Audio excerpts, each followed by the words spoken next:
અંકલેશ્વરના ઐતિહાસિક પંચાયતી બજાર સ્થિત પ્રાચીન શ્રી રાધા વલ્લભ મંદિરમાં આજે શ્રાવણ માસ નિમિત્તે સૂકા મેવાના અલૌકિક હિંડોળા મનોરથ દર્શનનું સુંદર આયોજન કરવામાં આવ્યું હતું। આ પ્રસંગે મોટી સંખ્યામાં વૈષ્ણવ ભક્તોએ હાજરી આપી પ્રભુના રમણીય સ્વરૂપના દર્શન કરી ધન્યતા અનુભવી હતી। અંકલેશ્વરના ઐતિહાસિક પંચાયતી બજાર સ્થિત પ્રાચીન શ્રી રાધા વલ્લભ મંદિરમાં આજે શ્રાવણ માસ નિમિત્તે સૂકા મેવાના અલૌકિક હિંડોળા મનોરથ દર્શનનું સુંદર આયોજન કરવામાં આવ્યું હતું। આ પ્રસંગે મોટી સંખ્યામાં વૈષ્ણવ ભક્તોએ હાજરી આપી પ્રભુના રમણીય સ્વરૂપના દર્શન કરી ધન્યતા અનુભવી હતી। વૈષ્ણવ સંપ્રદાયમાં હિંડોળા ઉત્સવનું અત્યંત વિશિષ્ટ અંગ છે।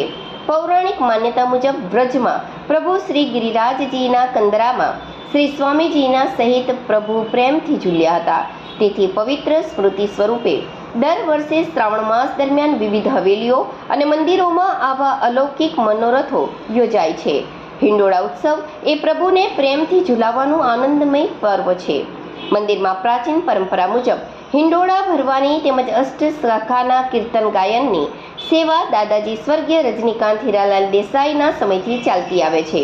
આ દાદાજીનો પવિત્ર વારસો તેમના પૌત્ર શ્રી કરણ શીતલકુમાર દેસાઈ તથા તેમના પરિવારજનો દક્ષાબેન દેસાઈ, પલક દેસાઈ અને દર્શિતા દેસાઈ પૂરા ભાવ અને શ્રદ્ધાથી આજે પણ સાચવી રહ્યા છે।